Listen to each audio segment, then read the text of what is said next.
Okay, let's try this again. Thank you everyone for joining us this evening. We have Donna and Margaret with the Gardeners of Simsbury tonight. We will be talking about composting and soil health. One quick piece, if you do not want subtitles on or the closed captioning, you can turn that off by clicking on live transcript on the bottom and then hide subtitles. We will be recording this program. So if you do know someone who was unable to attend this evening, it will be added to the library's YouTube channel for a period of time. And then that will be up, I would say a few weeks, 2 to 3 weeks. And then you can direct everyone to there if they weren't able to make it tonight. All right, so that's all I have on my end. And now I'm going to welcome to the floor, Margaret. Good evening, everyone. I'm Margaret Haldeman, a member of the Gardeners of Simsbury. And I just want to introduce Donna Katsaranis, who is an interfaith minister, but also an advanced master gardener who lives and gardens in Brookfield. She says she has lots of help from her dog and local deer. I think we can all relate to that. And you may be familiar with Donna from her published work in the Connecticut Gardener magazine or perhaps some other publications. She's also a teacher in the advanced master gardener classes and has lectured throughout the Northeast for groups wide ranging from mental health associations to garden clubs and even participated in the Connecticut Flower and Garden Show. She's also a principal for the Kiwanis Giving Garden in Brookfield, which grows vegetables for local food pantries. Donna teaches and guides walks year-round on nature and spiritual subjects, and her aim is to educate people about the wonders of nature, one gardener at a time. And I will put Donna's contact information in the chat. Thank you so much for joining us, Donna. I'm really happy to have you. Thank you, Margaret. I appreciate it. So welcome, everybody. Let's play in the dirt. A lot of people don't think about their soil when they decide that they want to create a garden. They think that it's just this inert stuff, but there's a book out there by a fellow named Jeff Lowenfels, and it's called Teeming, T-E-A-M-I-N-G, Teeming with Microbes. And your soil is teeming, T-E-E-M-I-N-G, with microbes. It is teeming with life. And if you have a handful of good, healthy garden soil, you have more individual life forms in your hand than there are humans on the earth. There is so much life in your soil. So we're going to talk about that tonight. So composting and soil health. Yes, this is a picture of my compost. Ooh, ah. And if you are a dyed-in-the-wool gardener, you know how wonderful that smells, and it just feels so nice. Good compost, good healthy compost, good healthy garden soil makes a true gardener really, really happy and excited. So let's start with talking about soil health. So a handout was sent to you with your registration link tonight. If you don't have it, I believe that Lindsay is putting a link to it in the chat bar. This will keep you from having to take notes if you're inclined to take notes. It's pretty much all written down for you. So the soil has got basically two components in terms of the solids. You've got your soil particles in terms of the inert substance, the minerals, and then you've got the organic matter. So the minerals are going to be in different relative sizes. So this little chart on the left shows us a 1/16-ish inch piece of gravel and how big a grain of sand is in relative proportion to it, and then a tiny little bit of silt down here, and then a single particle of clay is just invisible at that scale. So here's the edge of the piece of sand, and here's the piece of silt, and here's the little dot of clay. So we have room for geometrically more pieces of clay, and when you have that many particles, they compact together really firmly. So sand is much looser. Loam, which is a mix of different particle sizes, is really the texture that we're looking for. Clay is very easily compacted. And clay, if you think about your pottery or bricks or that kind of thing, they're made of clay, certain types of clay. And because that is something that's easily compacted, it's very difficult for the plants to live in that. So let's talk a little bit about good soil texture and structure. It's by volume, that handful of good healthy garden soil has got about 35% minerals, about 15% organic matter, and then the remaining 50% is air and water. It's all pore space. And if you don't have that space in between the particles, then the plant roots can't get through that soil and they have no way to reach the nutrients. So one of the things that I always talk to people about in March and April, when the world is starting to warm up a little bit, is please don't go play in the garden right now, because the soil is very moist during that time of year. As we know, the frost is coming out of the soil and we're getting too much wet, soggy soil. And if we play in it, we're going to compact the daylights out of that soil, even if it's got reasonably good mix of soil particle size. You're still going to compact it. We're going to be pressing out all of that pore space, and we're basically making bricks. So we don't want to do that. We don't want to have the kids and the dogs look like they're in a Tide commercial. What we want is to have some space between those parts, those particles of soil. And if you've ever tried to dig in soil that's badly compacted, you know that a jackhammer really is what's called for. It's very, very difficult. If you have a spot in your yard where the dog always runs there, or people always run there, or it's a spot that gets a lot of foot traffic, try putting a spade in that soil at some point in time. It's like trying to dig in the driveway. And if you can't dig through it, the plant roots are going to have a really difficult time making it through it. And the water is going to have a difficult time making it through it to get to whatever plant roots there might be.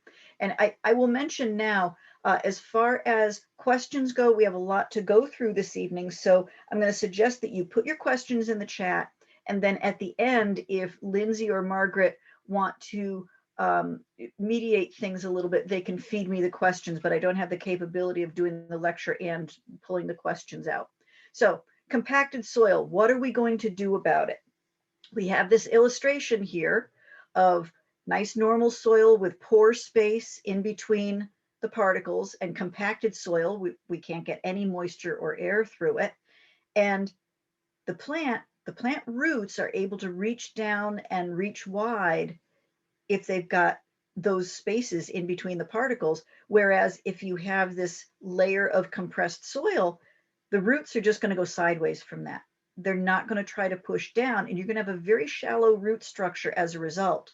And the bad thing about a shallow root structure, not only are you limiting the areas where the plant can reach nutrients, but you also are creating a plant that's not going to be very drought tolerant. All your roots are within that top inch or two or however much of soil, and that's going to dry out relatively quickly. We want to create deep, wide root systems for the plants so that they can reach down to where the moisture is more stable and not so subject to evaporation and sudden rainfalls and so forth. So if you want to improve your soil structure, add some compost, add some organic matter, ideally composted, but if you have just chopped leaves, that's perfectly fine as well. Putting some organic matter in there is the best way to loosen it up. People say, oh, well, if you have clay soil, add sand to it. No, what you're doing is the clay is like cement. And if you've ever worked with concrete, if you've ever poured a patio or something like that, you know that you get your bags of Portland cement, which is basically adhesive. By itself, it has no structural soundness. You have to add aggregate to it. You're either adding sand or you're adding gravel. It depends on what you're creating. So you've got your glue and you've got your aggregate. Well, if you have sandy soil, you've got a whole bunch of aggregate. And if you add some clay to it, you've got clay, you've got sand, you've just made concrete. So if you want to make a deck or a patio, then you're good to go. But for a garden, not so much. Add some nice composted organic matter to it, and it will loosen up the sandy soil, or excuse me, it will loosen up the clay soil. It will sufficiently bind the sandy soil, and you'll wind up with that nice loamy texture to the soil. So this picture on the left, this is all compacted soil, and this section down at the bottom is what's referred to as a plow pan. Now, if you have a field that has always been plowed, but just to a certain depth, then below that depth, because you've got the constant traffic of the tractor going over that field, you've got the compression that's creating this plow pan. And you can see that these roots from this corn have gone down as far as the plow pan, and they've made a right-hand turn, and they can't go any further down.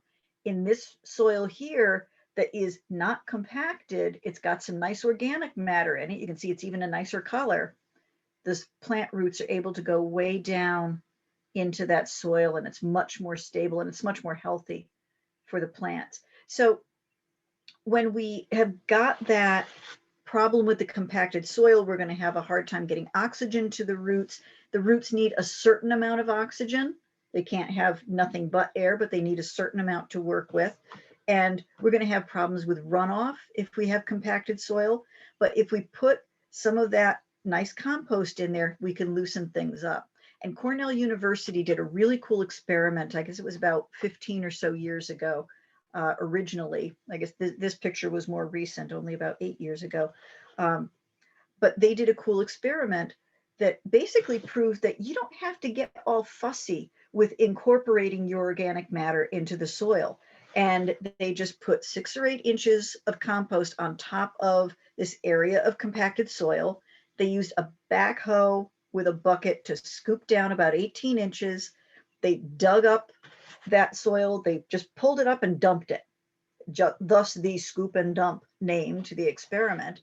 And they planted things and they mulched it, and they kept up with a nice diligent thing, and you've got the details in your handout.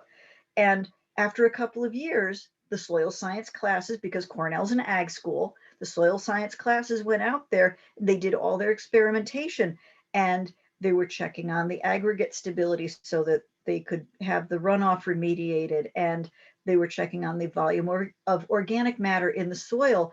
What was happening was there were microbes in that compost that was put in the soil. And even though it was only kind of creating veins of organic matter in that soil, it was enough. And those microbes were able to work their way out into the previously compacted mineral heavy soil. And they were able to blend things beautifully. So it wasn't terribly labor intensive. After that initial scooping and dumping, it was just plant the garden, no monkey business involved.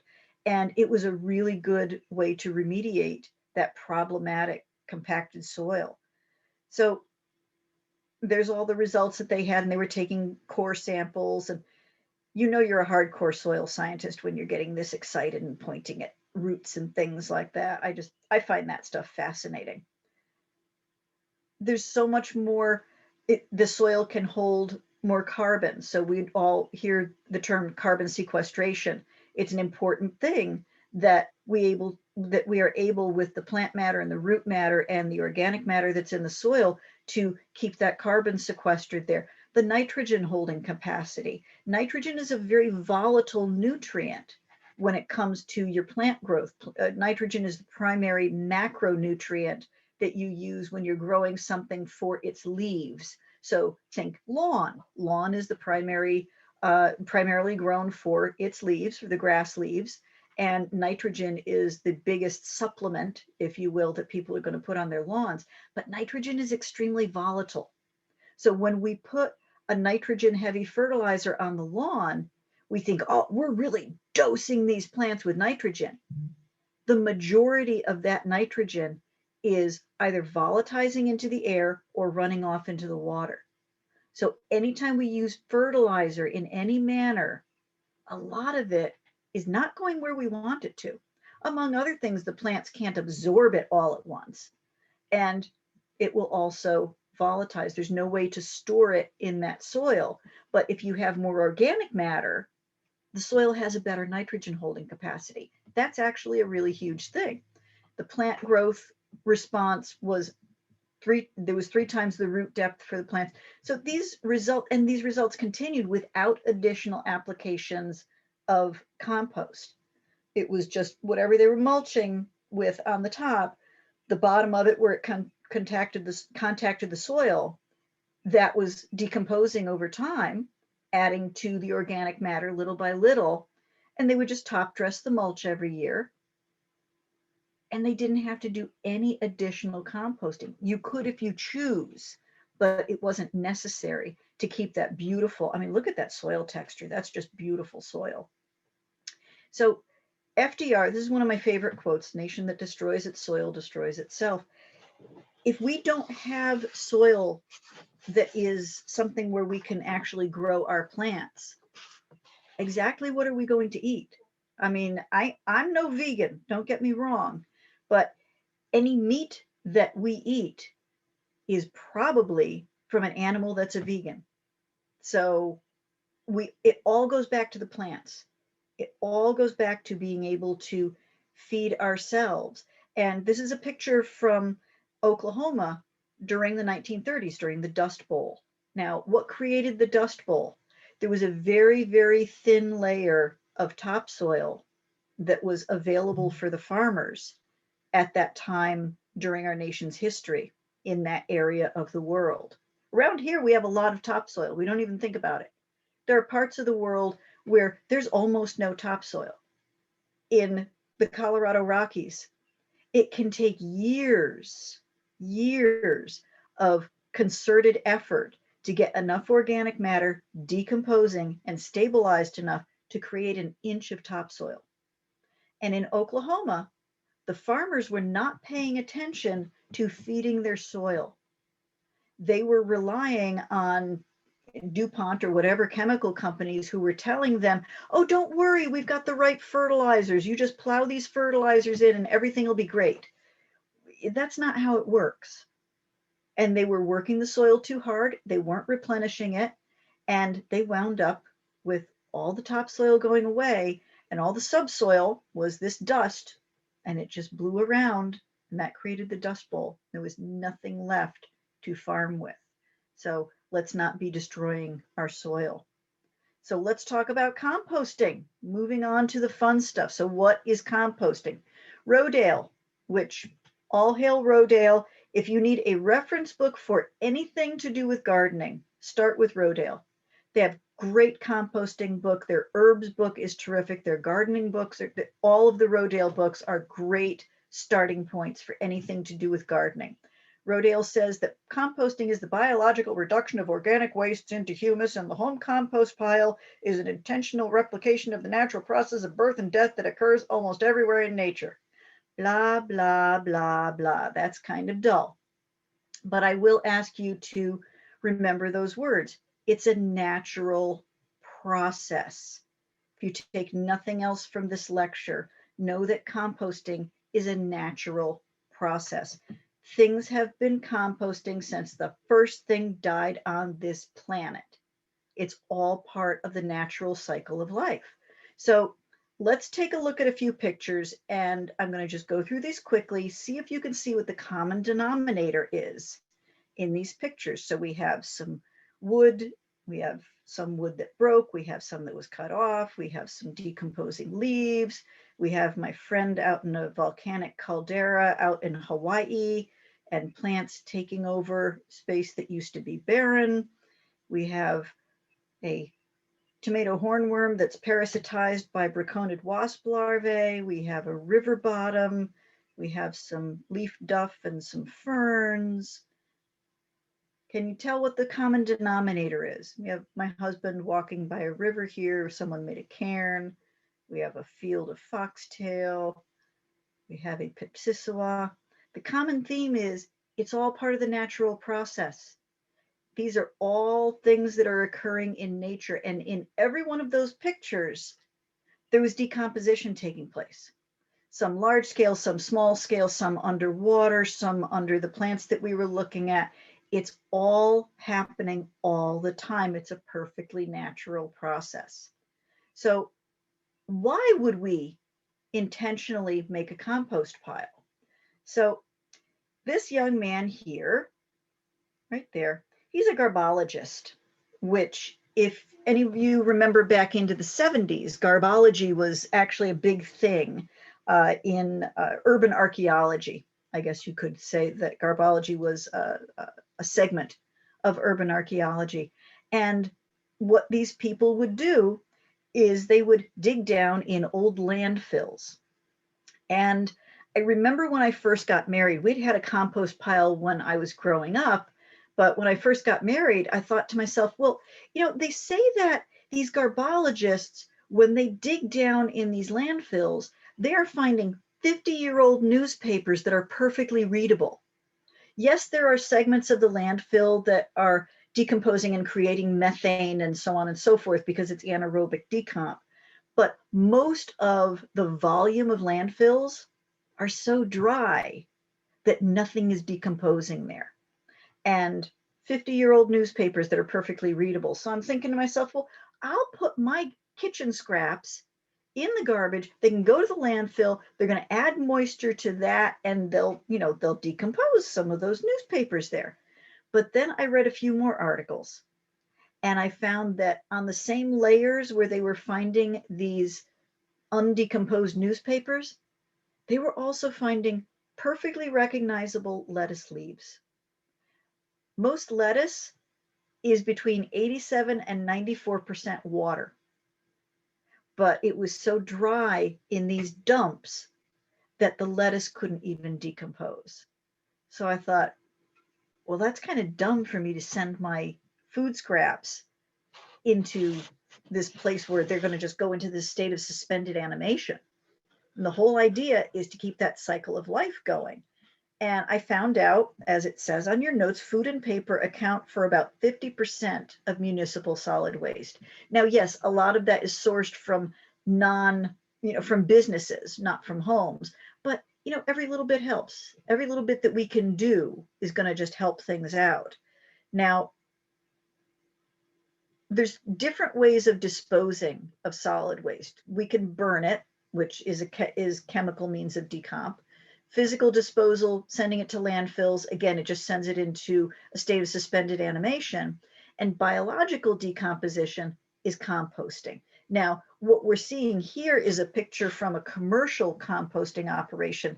This is actually a windrow turner. This machine is actually flipping this row of composting materials. So you've heard of hot compost and cold compost. Well, the commercial operations run hot compost piles. So they are not only are the things decomposing in the pile, but they're kind of sterilizing in a way as well.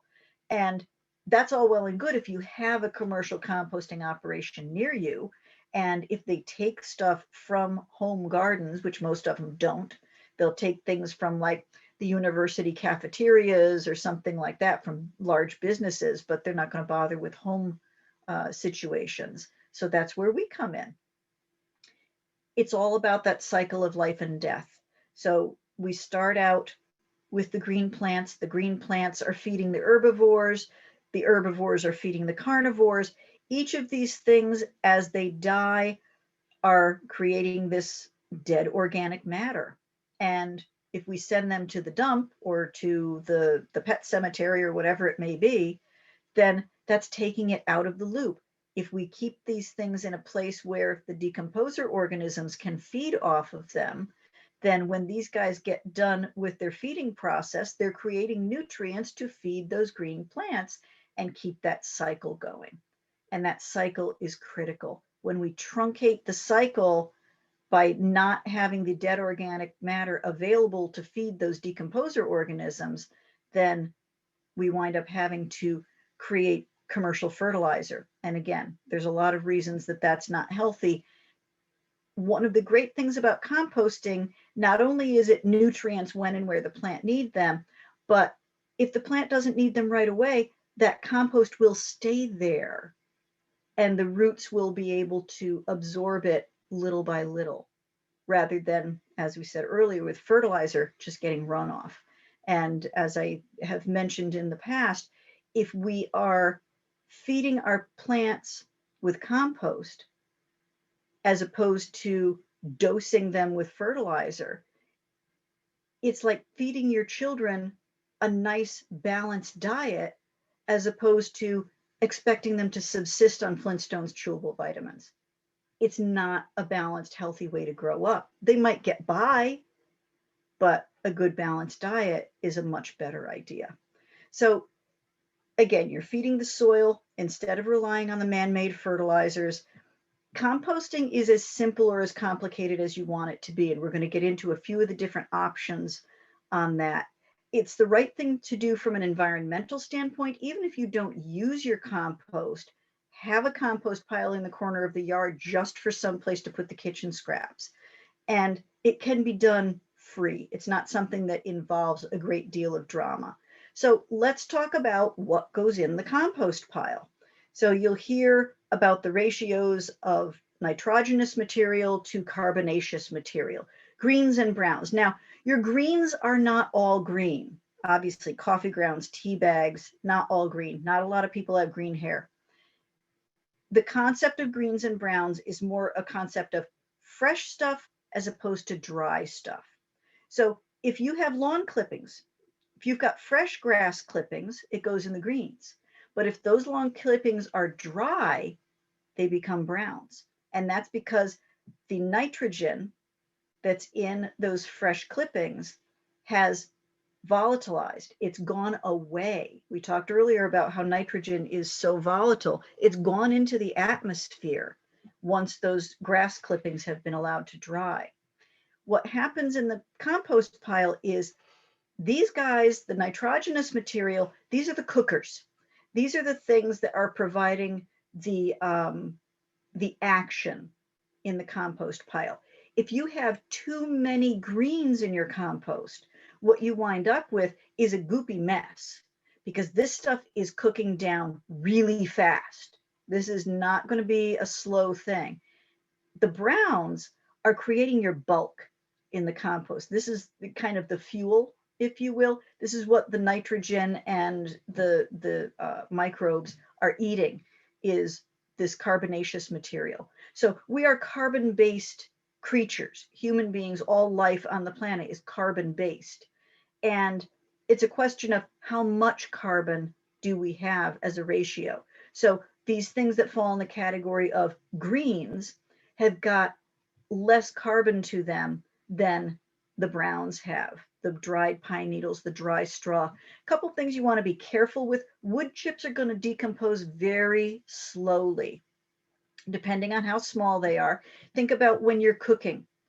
If you are cooking potatoes, you're going to make mashed potatoes.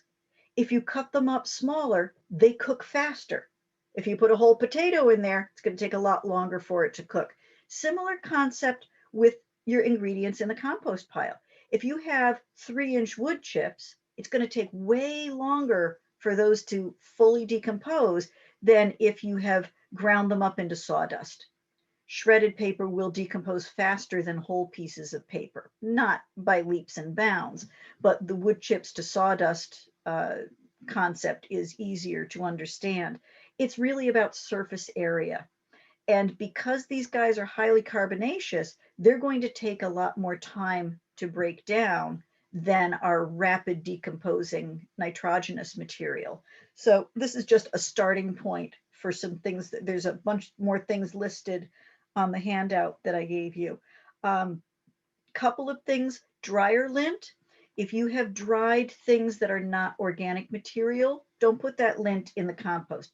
If you have dried wool or cotton, perfect. Put that sucker in the compost. You've done a load of towels or something like that, straight into the compost with it. If you've brushed the dog, or if you've cleaned your own hairbrush, all that hair can go right into the compost. A lot of people will wash and crush their eggshells. I got to be honest with you, I don't even bother. We're going to get into the reason that people will wash their eggshells, but if you're using tons of eggs, then yes, you probably should wash some of the egg off of them. But in most cases, it's not a big deal. Tea bags, coffee grounds, you can put the filter right in the compost. Put your paper towels in there, your Yogi Kleenexes, anything like that. It can go straight into the compost. No reason to hang on to that at all. Now, of course, now you feel smarter because we've got the terms nitrogenous and carbonaceous. Now, let's talk about composting bins and so forth.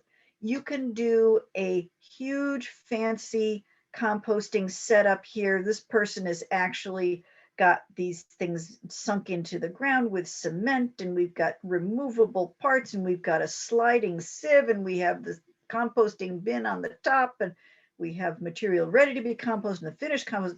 This is way beyond me. There's plenty of plans for composting structures that you can look up online, and only you know how complicated you want to get. If you decide you want to run a hot composting pile, it's good to have a compost thermometer, which looks for all the world like the instant read thermometer that you use for a roast in the kitchen. This one is actually about 3 feet long. Now, good, really hot compost, that can get up to 160 degrees in the center. The whole idea with a hot compost pile is you have basically a 3 foot by 3 foot by 3 foot cube of compost. You've got the right ratios of greens to browns, again, about a 1-to-3 ratio of greens to browns. You have them layered in there properly. You've got the right amount of moisture. A proper compost pile, the moisture should be about the texture of a wrung out sponge.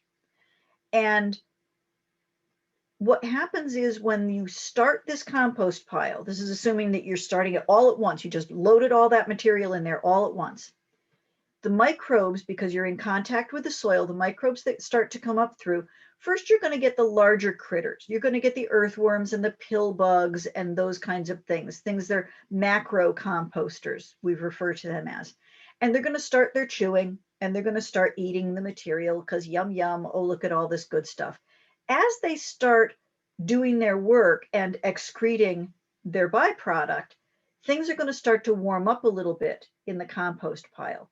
And they're going to be starting toward the edge and they're going to work their way into the center. And after a while in the center, it's going to start to get warm. So the macro composters are going to be working their way out toward the edge because it's getting a little too warm in there. What's happening in the center as it gets warm is you're getting some of the micro composters coming into play, the microorganisms who are only active in warmer environments. And through their actions, they make it yet warmer. So they're breaking things down yet further. The macro composters, some of them are just chewing things up into smaller pieces. The little guys are doing a lot more of the work. And they're really working the center of that pile. They can't exist at the edges of the pile because it's too cool out there. So the macros are still working the edge a little bit, but they work much more slowly. So the little guys are in the center and they are cooking away, man. And that's how that temperature is getting up to 160 degrees. And after a while, they're going to get tired of eating things. There's nothing more to eat there. So they're either going to die off or they're going to try to work their way out toward the edge a little bit. This is when we turn the compost pile. If we're doing a hot compost, we have to have a system by which we go out there every few days, look at the temperature. When it reaches a certain point, we turn it so that that raw material that's around the edge is now getting into the center so that the whole process can start over with those macros and micros bringing the temperature up. We've all been by commercial mulch operations where they have those big giant hills of mulch and they're steaming. And in some cases they catch fire because it's getting so hot in the center of that giant mass, with the decomposers trying their best to do their thing in there, but they're doing their thing with almost completely carbonaceous material. So they're setting it on fire. But if we have a small pile in our backyard and we're paying attention to it and we want to put the effort to running that hot compost pile, that's the general idea of how we do it. For me, that's much too labor intensive. I can't be bothered with that monkey business. This is a compost turner that you can poke down in and pull back up, but you're better off with a pitchfork with these things. It's an awful lot of bling. That's how the compost turner works. And for me, I run what I call a chuck it in the corner of the yard compost pile. So that's another compost turner there. The pitchfork is really your best friend. If you're going to be monkeying around in your compost pile, use a pitchfork. You'll notice that this one has got flat tines.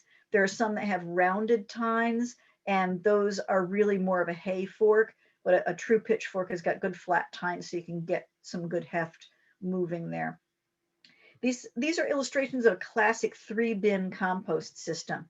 So you've got these slats in the front that are removable. They're riding on little rails here. This is a pile of mostly brown material that's getting ready to be put in, so that as they add green material to the centerpiece, they can add more brown material in. They've also got some green. And this is the material this is the section that will be turned on a regular basis. And these bins are about 3 by 3 by 3. And then they've got a bunch of finished compost over here. So if you're looking to do compost production, having a 3-bin system like this is very useful. Again, this is way beyond anything that I have the time or the energy for.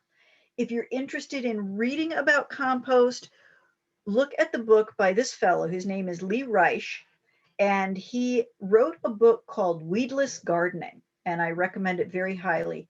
And he created this system of compost bins, and he's got instructions in the book on how to put these boards together. And it's, once you get the boards made, it's fairly low tech, and you can assemble and disassemble and reassemble these things as you see fit. And he's moistening things up a little bit there.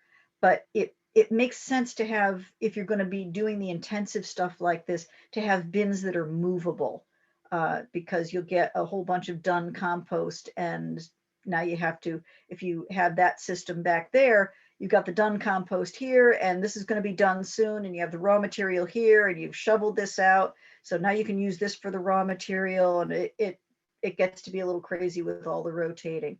But Lee's got a good system going on. You can go low tech. You can go super low tech with your bin. If you still want to do the hot system, you can, find some screens from someplace, or some people do with the pallets. I think too much would sneak out if you use the pallets. Maybe if you stapled some chicken wire to it. I think these folks may have stapled a little chicken wire to this, but they've got some really nice finished compost there. It ain't purty. So, if you're in a small inner city yard, this isn't going to fly for you, but it's a nice way to get a hot compost system going if that's your shtick.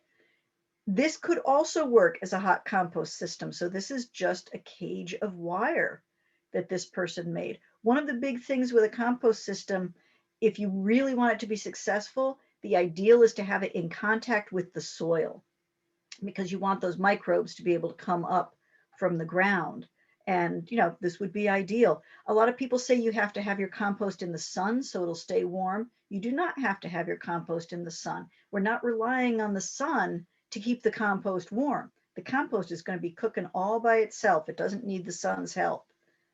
So these are some plastic compost bins. This is one that has a lid and a compost turner and a sit in the corner of the yard composter. With any of these things, if it's not in contact with the ground, you need to put in a shovelful or two of soil to get those microbes in there, get them going. B, if you've been putting your kitchen waste in there, you have to make sure that you have either a brush pile nearby that you can add in so that you have your carbonaceous stuff, or you have to be diligent about putting shredded paper, or get something in there so you have that 3-to-1 ratio of carbonaceous stuff to nitrogenous stuff. Because if you don't, you're going to get slimy, nasty, icky stuff. If you've got too much nitrogenous material, what happens is you get anaerobic decomposition. It's still decomposing, but it's slimy and nasty, and diseases can survive in that. So I definitely do not recommend monkeying with that. Watch if you get a compost turner. Some of these can be wicked hard to turn. There'll be plenty of things online. Make your own compost turner out of a 55-gallon drum or whatever. And that's all well and good. This is probably a pretty good one because it's got a gear system here, but they can be very, very challenging to turn. So just, be forewarned on that. So what about the compost container that you're going to have in your kitchen for gathering kitchen scraps? So this young lady is very lovely. She's going to last about one trip to the compost pile. because when you bring your compost out there, it's going to kind of be sticking to the inside of the container a little bit. And you're going to need to go bang, bang, bang against something to get all the schmutz out of there. And I do not recommend a ceramic container for your compost because that's going to bust in very short order. You can do a beach bucket with a Hello Kitty cap on it if you choose. I don't feel a need to put a lid on my compost.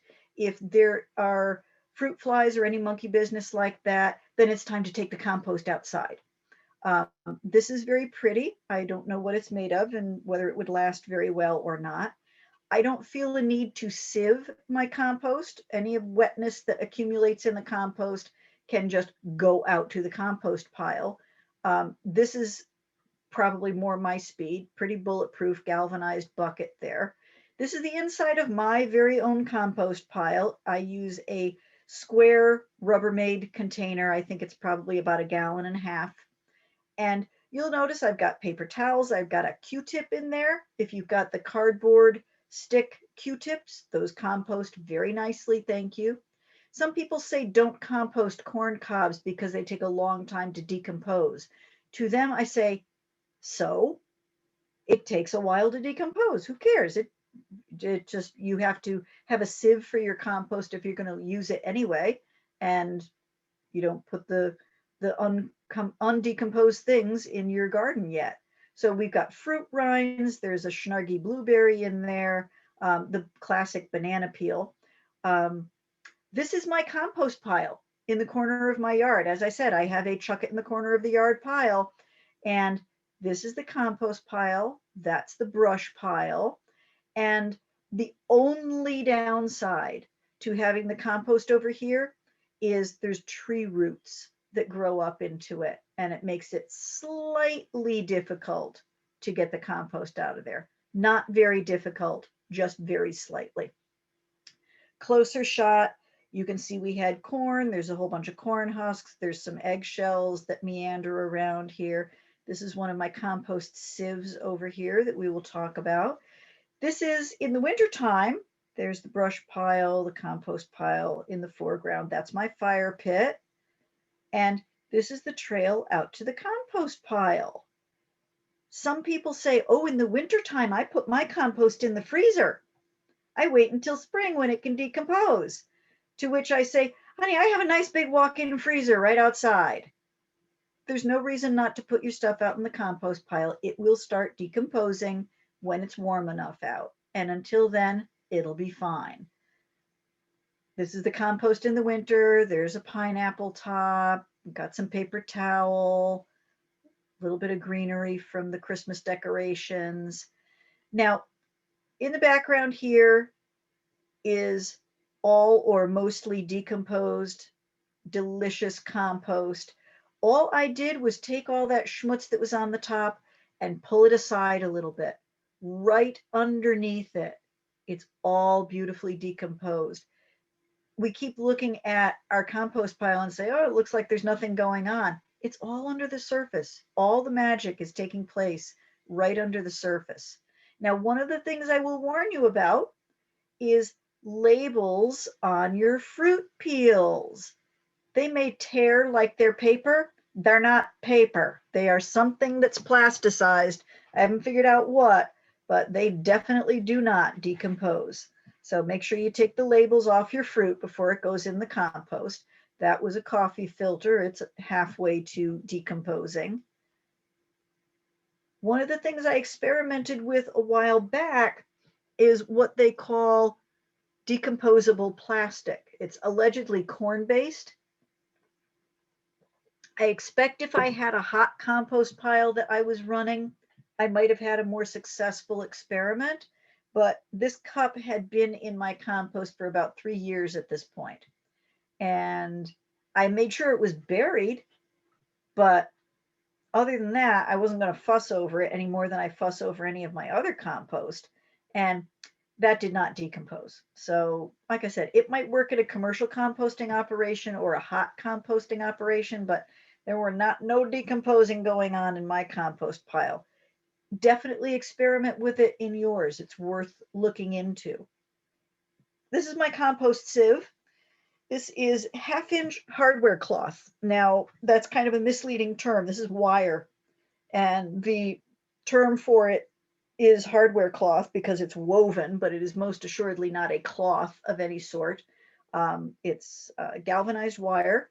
It's got a 1/2-inch grid. You can also get 1/4-inch hardware cloth. I don't feel a need to have such a fine sieve. My husband made this for me exactly the size and shape to go over our wheelbarrows. And I suggest getting something that will fit over your wheelbarrow or garden cart or whatever. And when I want some compost, I go out to the compost pile. I rake aside the stuff that's not finished. I put this on top of my wheelbarrow and I just put shovelfuls of the partly done stuff onto this sieve. Shake it a little bit. The good stuff falls through. I put the rest of it back onto the compost pile. It's just that simple. And you can use that compost in your flower beds, in your vegetable beds, to top dress your lawn. Compost is actually one of the best things that you can put on your lawn to keep it healthy. Everybody uses the Scott's 37-step program. Back to the whole fertilizer runoff thing. You're putting a lot of expensive stuff on your lawn, and the vast majority of it is running off down into your waterways or your wells as soon as the next rainstorm comes. Use compost on your lawn. It will sink into the lawn the next time that it rains. You can put it in the same spreader that you would use for your fertilizer and just put a little bit over the whole lawn. You're adding organic matter. When you mow your lawn, use a mulching mower and put those lawn clippings right back into the lawn. That's the next best thing that you can do for your lawn, because those clippings will decompose beautifully. Those do not add to thatch. People worry about thatch in their lawns. Thatch is actually created by having a grass that has rhizomes to it that are running across the surface, and they will create that impenetrable grid. So if you are using the right kind of grass and you're keeping the soil healthy with the nutrients, then you won't ever have any troubles like that. So yes, my garden sieve. So a little bit about books. I talked earlier about Rodale. Rodale it's kind of the Bible as far as composting books go. It's got all the really good information to it. It's a little sciencey. You can see all the Post-its that I have in that one. It's definitely my go-to. If you want a really good, really accessible book for composting, Let It Rot is wonderful. This Stu Campbell, he has some really, really good information. And I will give you one of my favorite quotes from that book. He talks about having interviewed a fellow who was kind of the god of composting. And this fellow was bringing him around and showing him different places. And Stu Campbell said to him at one point, but I mean, aren't there certain things that we have to throw away? And the guy looked at him and said, there's no such place as away.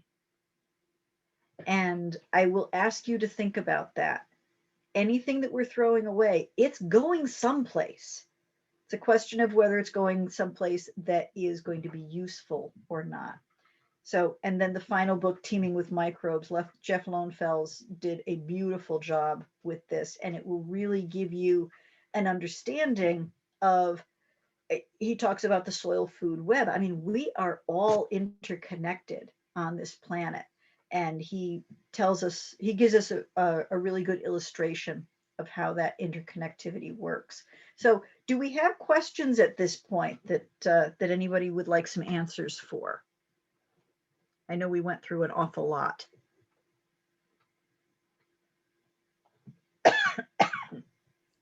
We do have several questions.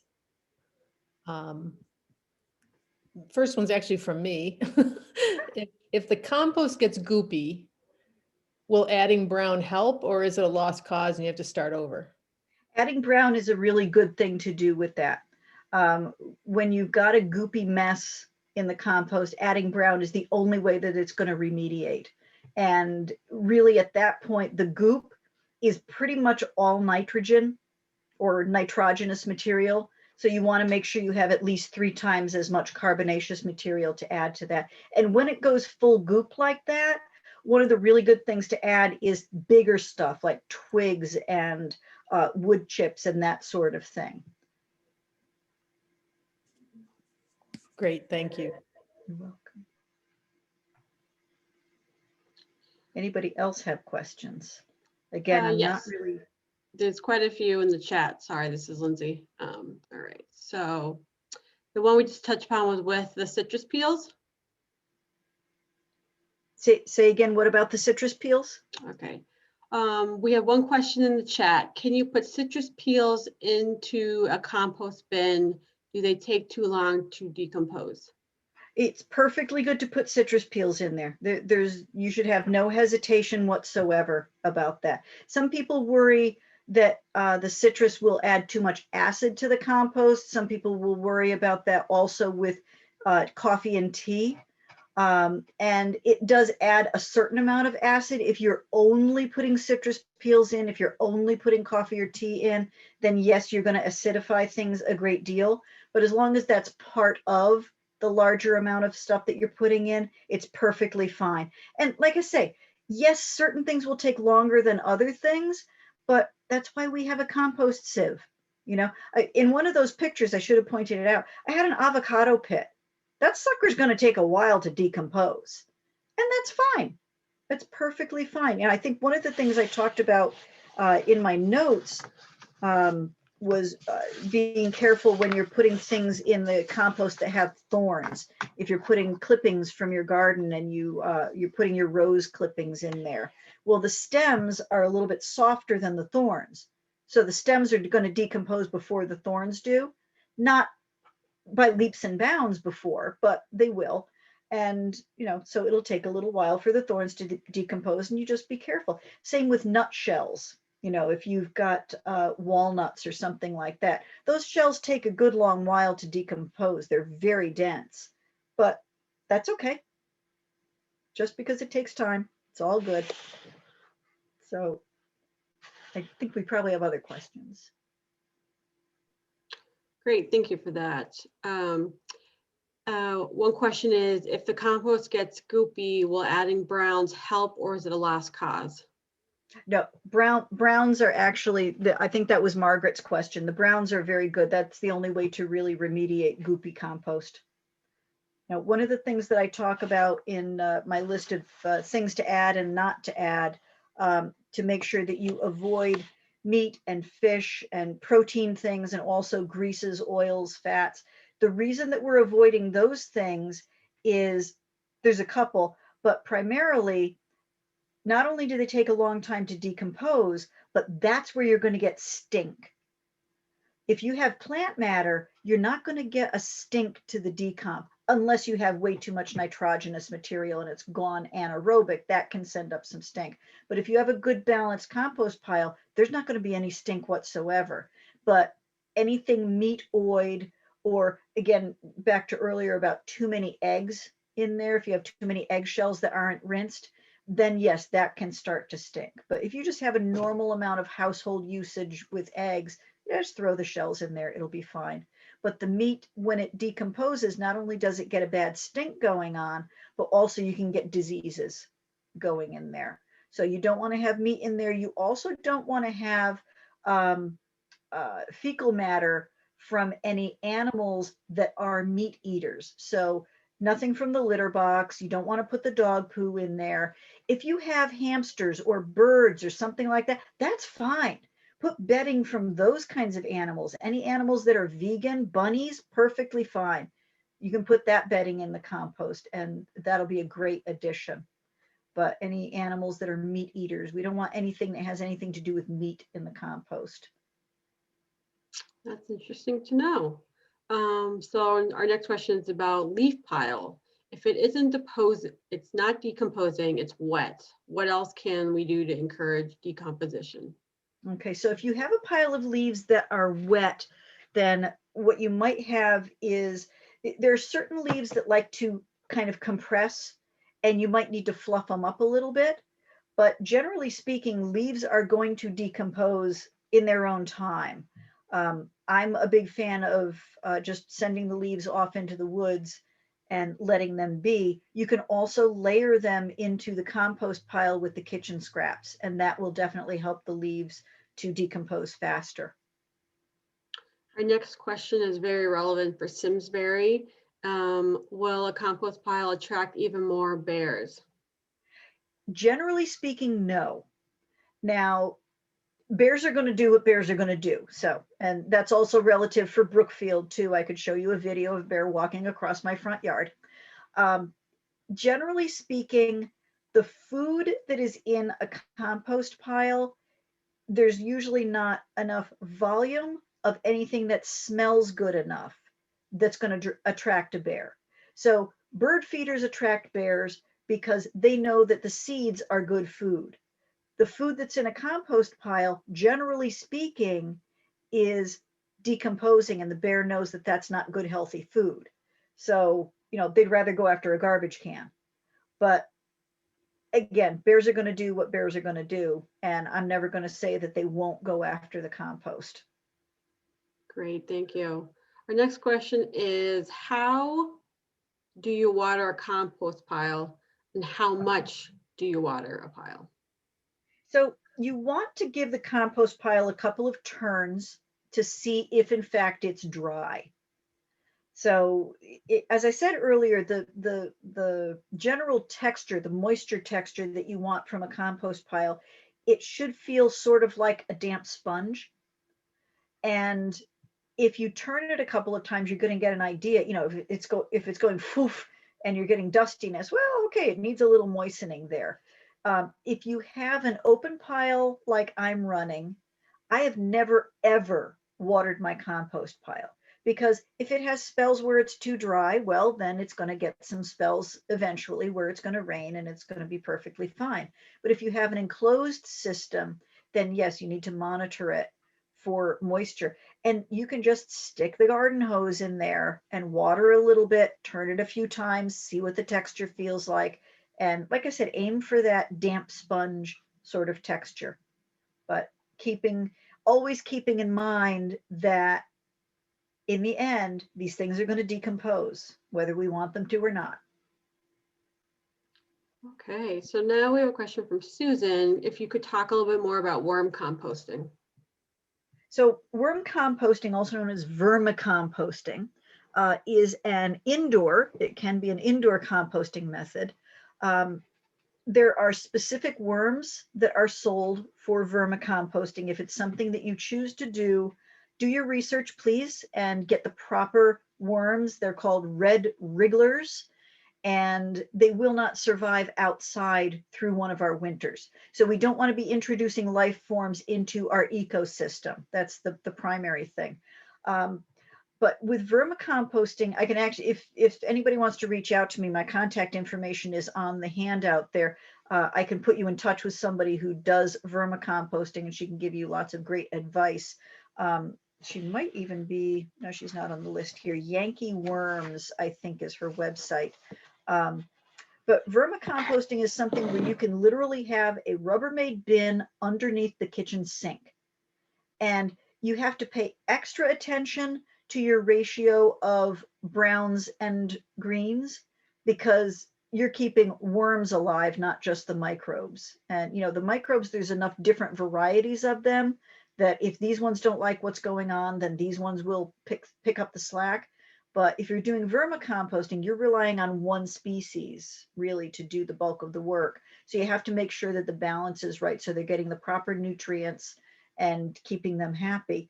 And it's a great way to take care of your kitchen scraps. If you are maybe in a condo or an apartment, you don't have an outdoor spot where you can do a proper composting pile, the vermicomposting is a great way to handle your kitchen scraps. And if you have kids, it's really cool to introduce them to the concept of composting and soil science and doing the proper thing to keep everything in the cycle of life. So I hope that answered a couple of questions on that anyway. Thanks for that. Let's see. Do you worry about garden waste with possible weed seeds? So here's the thing with weed seeds. The conventional wisdom for a long time was that you had to run a hot composting pile to kill all the weed seeds in order to be able to use that compost. What has happened in the last few years is that the soil scientists have realized that there's a surprising amount of weed seeds that get killed in a cold composting pile because they're sprouting and then they're dying. So the net effect is really the same. They're all getting killed there. That said, it's important to not knowingly introduce weed seeds into the compost pile. So if you're cleaning up the yard and you have a bunch of plants that have gone to seed, if you have the time and the inclination, cut those seed heads off and put them in the fire pit or put them in the garbage, and then put the rest of the plant in the compost pile. But I try not to knowingly put a bunch of weed seeds in the compost. But the truth is that we have got such a seed bank built up in our soil in general that it's kind of a losing battle to worry about introducing more weed seeds to it. They're already there.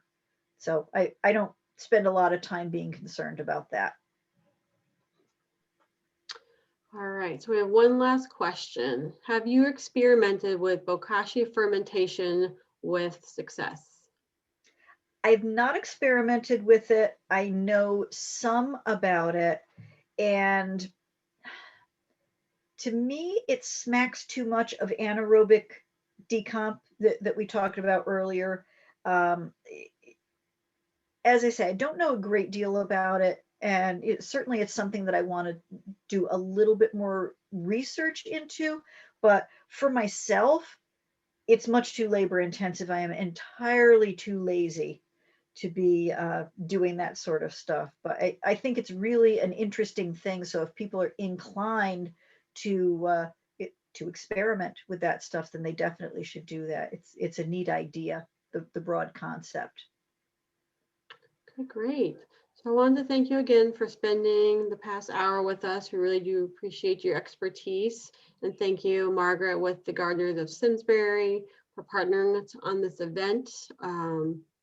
We've been doing quite a few of these over the spring. They've been really great events.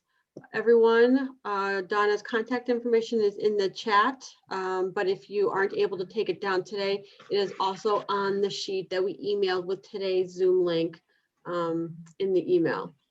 And that's all we have for this evening. So thank you, everyone. We appreciate it, and we hope everyone has a great rest of the evening. Lovely. Thank you so much for having me.